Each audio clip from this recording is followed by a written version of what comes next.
Does it ever feel like you're a marketing professional just speaking into the void? Well, with LinkedIn ads, you can know you're reaching the right decision makers. You can even target buyers by job title, industry, company, seniority, skills. Wait, did I say job title yet? Get started today and see how you can avoid the void and reach the right buyers with LinkedIn ads. We'll even give you a $100 credit on your next campaign. Get started at linkedin.com/results. Terms and conditions apply. On WhatsApp, no one can see or hear your personal messages. Whether it's a voice call, message, or sending a password. To WhatsApp, it's all just this. So whether you're sharing the streaming password in the family chat or trading those late-night voice messages that could basically become a podcast, your personal messages stay between you, your friends, and your family. No one else. Not even us. WhatsApp. Message privately with everyone. Welcome back to our Sunday bonus episode, where I share an article with you from a different podcast in our network to keep your life nice and optimized. Today's episode is coming from our very first podcast, Optimal Living Daily. You can find that show wherever you're listening to this, and please do follow or subscribe to the show to get new episodes every day. And with that, here's Justin with the post and commentary as we optimize your life. What I Learned from Writing Every Day by Isaac Morehouse of isaacmorehouse.com. A few years ago, I started blogging every day. Then I stopped to focus my energy on launching Praxis, so I told myself. My productivity and happiness began to lag, so I started daily blogging again. Then I stopped again because I wanted to take the time to write more long-form pieces, so I told myself. My productivity and happiness began to lag again, so I started again. The first stint was 6 months of unbroken daily blogging. The second stint, after a 6-month hiatus, was a year of unbroken daily blogging. I just started up again after less than a month off because I couldn't stand it any longer. A few of the more valuable things I've learned from the practice of daily blogging? Selfishness. Seems like it'd be impossible to have something to write every day. In fact, it almost feels arrogant to try. The voices inside began to mock, "Oh sure, everyone really wants to hear what you have to say every single day." If I get stuck asking what everyone or anyone else wants, I'll never produce anything. Not happiness either. I shut out the voices by reminding myself that I write because it changes me. I don't write as a mission to the world or a gift to humanity or a calling card for business or to impress my wife, Lord knows that doesn't work, or to prove my point to anyone. I write for me. I write because doing so every day makes me more of the person I want to be. Self-knowledge. Writing for me might overcome the internal objection to posting my ideas daily, but it doesn't solve the need for content. Everyday blogging means I've got to have something to say every day. It's not as hard as you might imagine. I think everyone has plenty to say. Most of us just don't know what's in our own heads until we're forced to get it out. How many thoughts go through your head every day? Brain researchers claim upwards of 50,000 plus all the things you dream. You make observations, form theories, develop insights, and share many of them in conversation. You just don't know it. Writing every day has taught me more about myself and what ideas are bouncing around in the attic of my skull than any practice I can imagine by forcing me to give them voice. Killing the critic. Something weird happened when I started writing every day. My capacity for lazy criticism near dried up. When I read articles or watched movies, I rarely found myself tossing out unbacked claims like, "That was lame," or "What a weak argument." The casual signaling of disapproval that passes for commentary is a brain-rotting, happiness and creativity killing habit.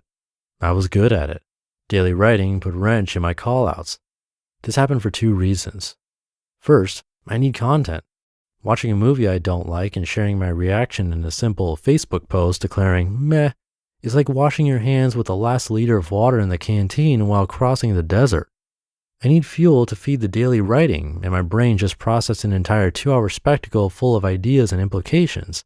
Surely there is something in there that can be turned into a post. The second reason the critic in me got neutered was simply perspective, or if you wish, empathy. I know what it means to create something and ship it out to the world, how many or few they may be. It's hard. It's brutal some days, and everything I create is not my best stuff.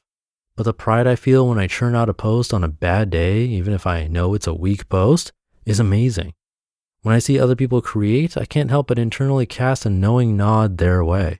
Who cares about the flaws? They're doing something.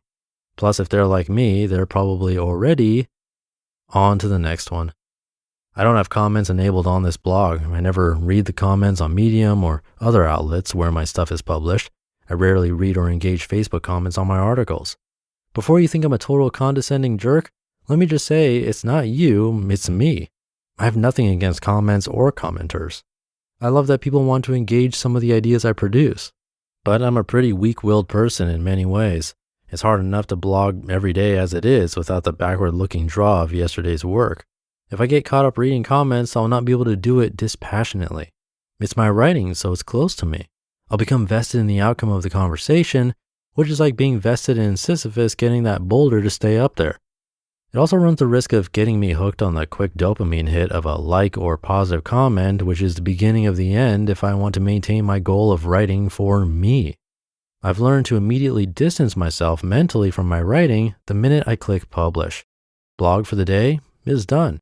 Great, let's move on. What's on the agenda? This practice has been so necessary for my mental health, it's hard to overemphasize it.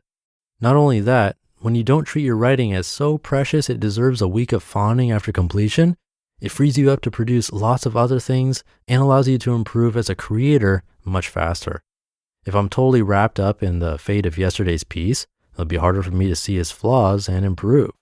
Or worse yet, I might become overwhelmed and embarrassed by its flaws and never want to write again.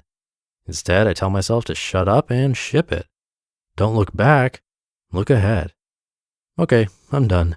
See you tomorrow.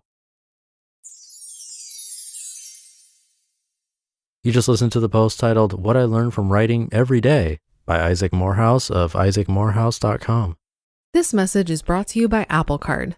Does this sound familiar? You're in line at checkout, cart full of items, your toddler is screaming for a treat, and you left your wallet in the car. Or was it at home? No need to panic.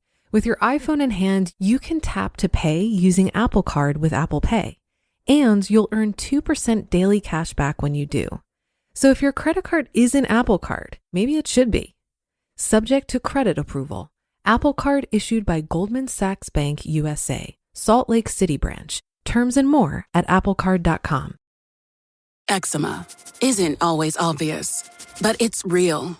And so is the relief from Ebglyss. After an initial dosing phase, about 4 in 10 people taking Ebglyss achieved itch relief and clear or almost clear skin at 16 weeks. And most of those people maintain skin that's still more clear at 1 year with monthly dosing. Ebglyss, lebrikizumab LBKZ, a 250 milligram per 2 milliliter injection, is a prescription medicine used to treat adults and children 12 years of age and older who weigh at least 88 pounds or 40 kilograms with moderate to severe eczema, also called atopic dermatitis, that is not well controlled with prescription therapies used on the skin or topicals, or who cannot use topical therapies. Ebglyss can be used with or without topical corticosteroids. Don't use if you're allergic to Ebglyss. Allergic reactions can occur that can be severe. Eye problems can occur. Tell your doctor if you have new or worsening eye problems. You should not receive a live vaccine when treated with Ebglyss. Before starting Ebglyss, tell your doctor if you have a parasitic infection. Searching for real relief? Ask your doctor about Ebglyss and visit ebglyss.lilly.com or call 1-800-LILY-RX or 1-800-545-5979. Thank you to Isaac. I don't know about you, but personally, I really like it when one article contradicts another. The first one that came to mind to me was Why Write Every Day is Bad Advice by Cal Newport.